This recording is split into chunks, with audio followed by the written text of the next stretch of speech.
Don Tapscott, you've said that the industrial system doesn't work anymore. In 5 minutes, explain why.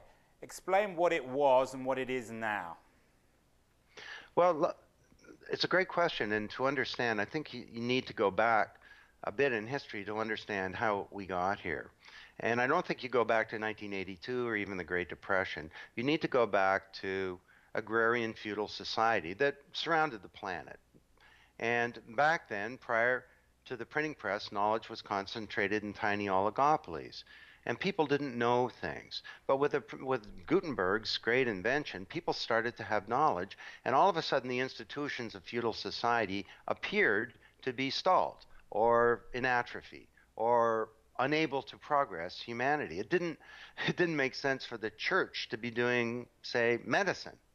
It didn't make sense for a bunch of kings and nobles to be making all the decisions in society. So we saw the rise of new forms of governance, parliamentary democracy. We saw the Protestant Reformation. Martin Luther called the printing press God's greatest act of grace. We saw the creation of the university, the corporation, commercial relationships, the nation state came out of that transition. Italy, I was just there a couple of days ago, and I was reminded Italy wasn't a nation state until 150 years ago. So, and then we saw the Industrial Revolution with its mass models of everything. Eventually the mass media, mass production, distribution, mass education, and so on. And all of these institutions are based on this mass production, hierarchical, kind of vertically integrated model. I mean, just pick one. Education. I'm a teacher, I have knowledge, you're a student, you don't. Get ready, here it comes. It's a model, it's teacher focused, it's one way, it's one size fits all, and the student is isolated in the learning process. What about politics? What's the model for politics in the industrial age? It's identical. It's you know, and we've experienced this recently in an election. Hi, I'm a politician. Listen to this 30-second negative ad where I attack my opponents on some issues that as a young person you could care less about, by the way. And then you go vote for me, and then I'm going to broadcast to you for 4 years, and then we're going to get to do it all over again. Well, this is inappropriate for the digital age where we can move away from this old model of democracy, sure, where we had representative governments, but there was a weak mandate and inert citizenry. We can have a whole new culture based on engagement and on active citizenship. And you pick any institution, you have the same thing. I mean, healthcare. You know, I'm a physician, I'm a medical practitioner, I have knowledge, you're a patient, you don't, you're isolated. You only get healthcare when you come into the system. Well, that's a model that is unsustainable. We just can't afford it. And we could move towards a new collaborative model of healthcare where the outcomes could be dramatically better. And we've done the research to make the case for that in the book.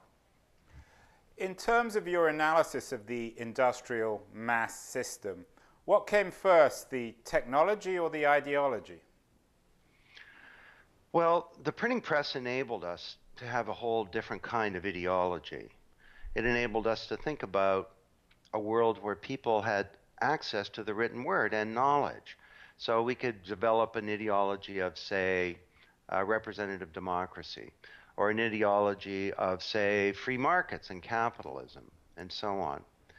But in that sense, the technology did not drive that, it simply enabled it. Like today, the internet, unlike the old print and broadcast technology, it's not one-to-many, one-size-fits-all, centralized, controllable. You know the old joke, freedom of the press is a great idea, especially if you own a press.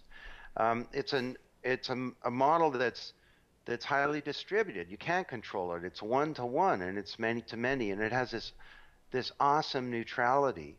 And it will be what we want it to be. And if we want it to be a platform for curing AIDS, it will be that. And if we want it to be a platform to organize against public education, it will be that too.